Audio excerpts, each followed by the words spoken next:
Hello, everyone. Uh, I was asked to keep this crisp, so that's what I'm going to do. And I'm going to share like 3 lessons in social entrepreneurship. Doesn't matter if you're interested in social entrepreneurship or not. It applies to general entrepreneurship also. But I love storytelling. And I'm just going to tell you 3 small stories. And at the end of each story, I'll just convert it into a small social entrepreneurship lesson. But you don't really have to know about social entrepreneurship to know about what I'm going to talk about. So in one slide, I'll visually explain to you what social entrepreneurship is. You marry business models and social issues. That's pretty much all you need to know about social entrepreneurship. You take the benefits of a business and you apply it to use in an impact. So before anything else, let me just start giving you the 3 stories that I came here with. And I'll give you the lesson afterwards. Right, okay. So lesson number 1. Always listen to the heartache. And before I get into the details of that, I'll get in the story of that.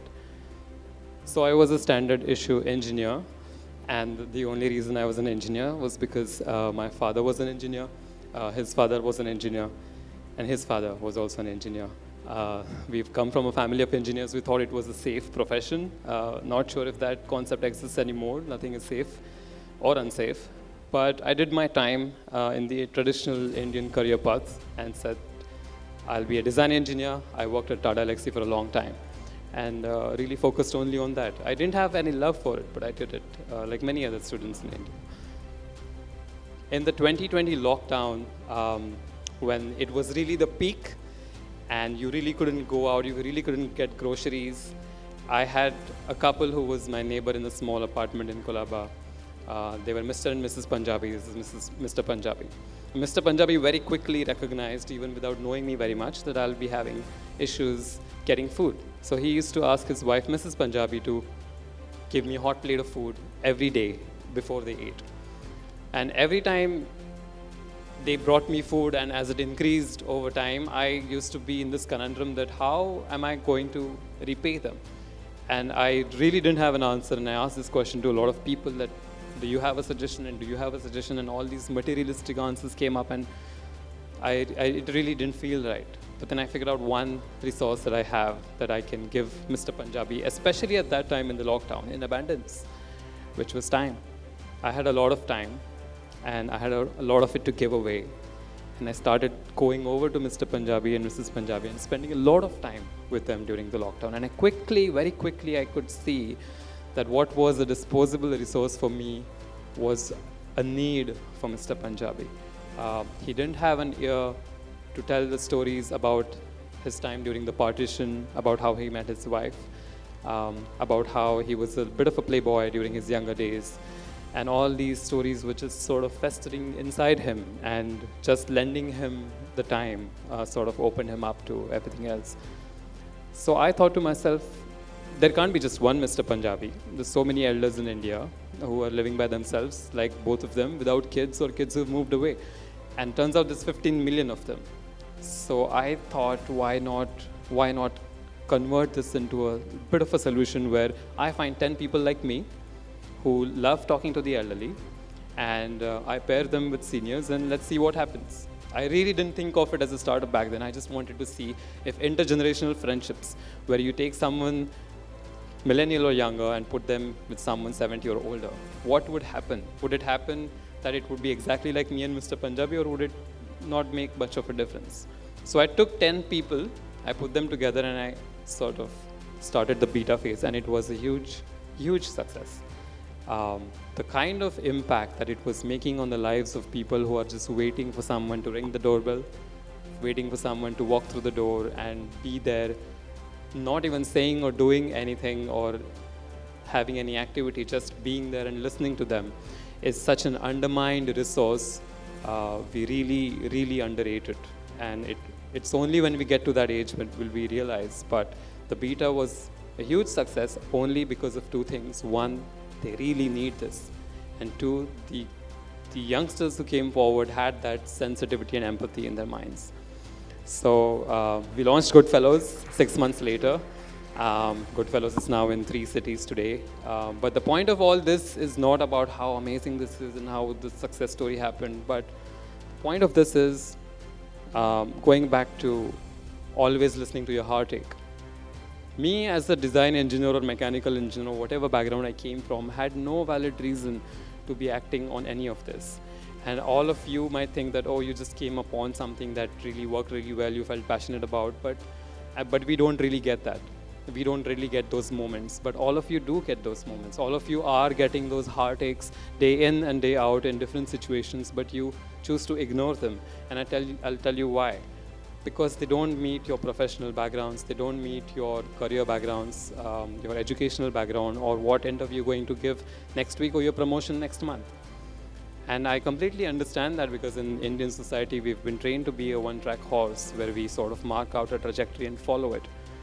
But if you're going to be a social entrepreneur or entrepreneur of any sorts, the best ideas are in the biggest problems, and in this context, in the biggest heartaches. If something is really pulling at your heartstrings so much that it bothers you, I would encourage you to listen to it, because you going down the path of trying to solve it might just be the savior that that particular issue needs in the community. You ignoring it might, in fact, have it go longer. You don't know. You might be the next person to fix it completely, but you don't put your mind to it because you don't have that mindset, that entrepreneurial or social entrepreneurial mindset. And I think the best way to have that mindset is to do a particular thing that a very dear friend of mine taught me, which is to experience everything through everyone else's eyes.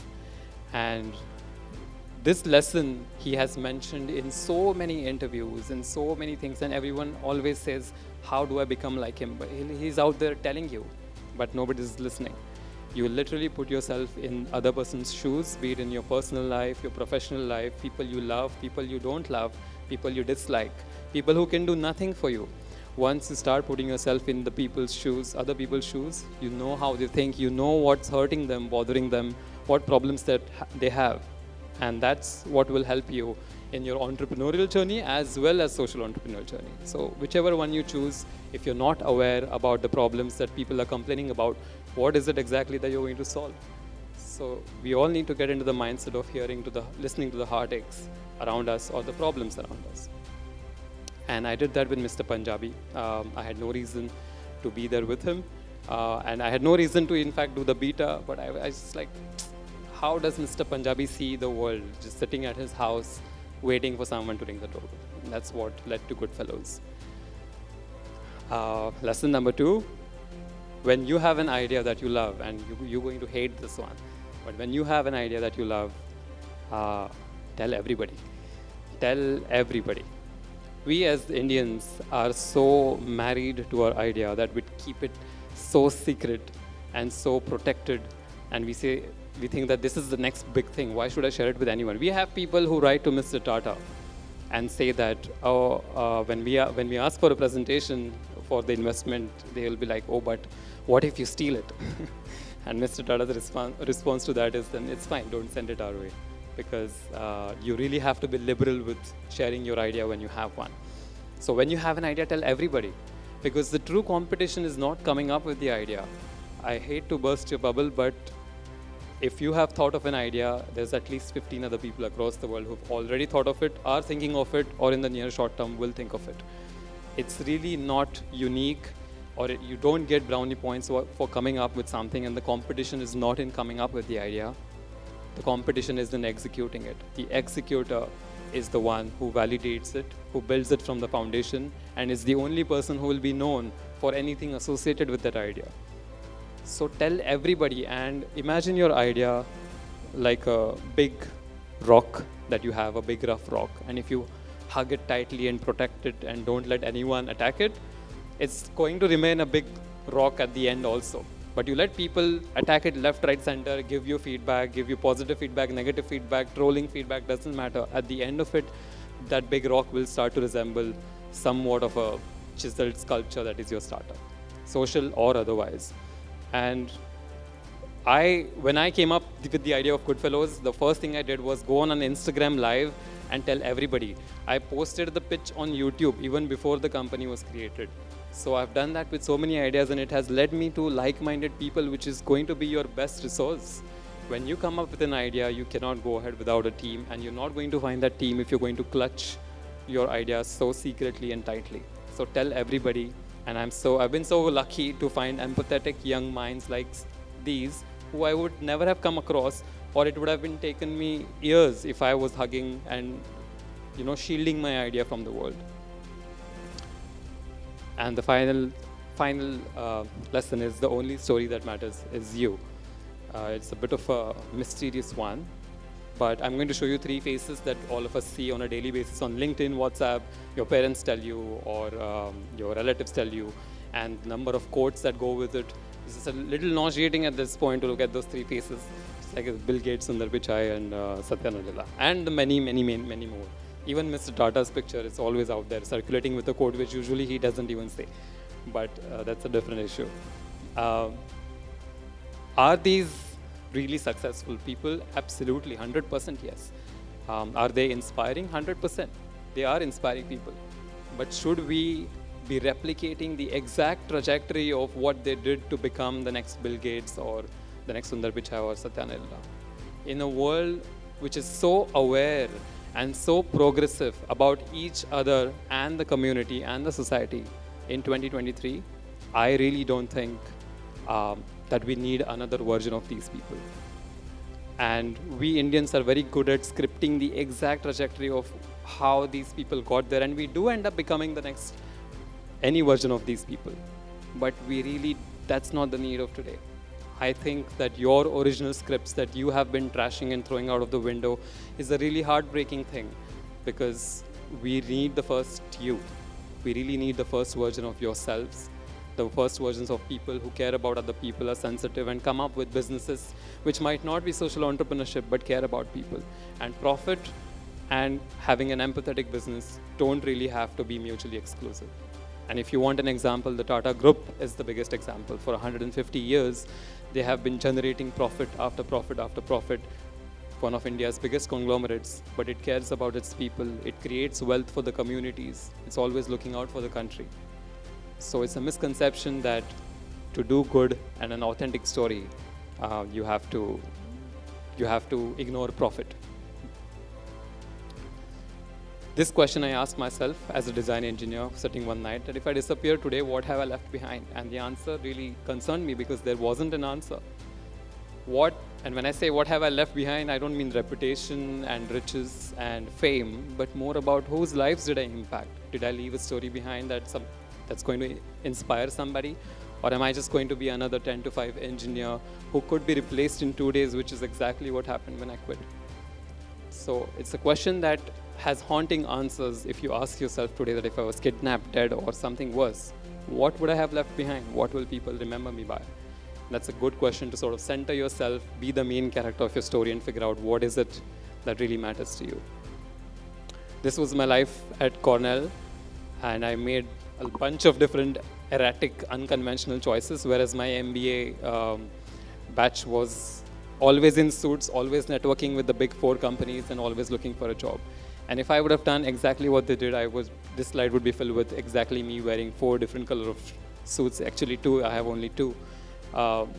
But I did absolutely random things because I wanted my story to be my story and not something that is conventionally going along with everybody else. I was on film sets where my best friend was working in LA doing the slating thing, which is an absolutely humiliating job on set. I started a motorcycle club with 7 motorcycles in all of upstate New York, and I played at bars for not money, but just for the heck of it. And now that when I look back and have all these choices and stories to tell, it makes me a more diverse person because I feel like I am in charge of my own story. And choices can lead to undreamt places. When I started Motopause, my first startup, it led me to the primary investor, Mr. Tata, and that sparked a relationship. When I was shooting social media videos for social causes on a 7-megapixel digi camera or Sony, I met my best friend of 10 years now, Sukrut. And when I was really lonely and vulnerable and I accepted it, I adopted the dog that you see here, Winter, who's still with me today. So I think you have to apply this to your startup also, that if your startup disappeared today, what would it leave behind? The answer for Uber would be they changed the way that we travel forever. The answer for Swiggy would be they changed the way how we have food or decide on meals ever. And that doesn't have anything to do with social impact, but they changed and made a big impact on communities and how they do things. So irrespective of whether you go down the path of social entrepreneurship or entrepreneurship, you should ask yourself the questions and always remember that your story will always be more precious than any replicated success story out there. And that does not mean you shouldn't be inspired by them, but stay true to your main character. And forget Chamaji and forget his beta. First of all, what is this patriarchy? Where is the beti? But I think we are way beyond that phase of idolizing our neighbor's son. Mr. Punjabi passed away last month. It was a very, very sad time at Goodfellows because everyone had grown to be associated with him, and he was the first senior that we had in a way at Goodfellows. And I remember 1 year ago when I took him to a Christmas party, he said to me, "This is the best day of my life." And his wife was standing next to him, and he went on to say, "It's better than my wedding day." And when I ask myself today, if I die or disappear, what have I left behind? I think I gave him the best day, better than his wedding day. So I think it's a good answer. I'm excited for all your stories. I hope all of you explore this and explore what is it that is going to be your story. And I'm sitting there, you're sitting here very soon, and stories that will change the world. Because the fact that you're sitting in these chairs and listening to people proves that you're onto something also. So do everything with kindness, sensitivity. It doesn't matter if you want to be a unicorn, a billionaire, make profit. It doesn't have to be devoid of empathy and creating wealth for communities. So thank you very much.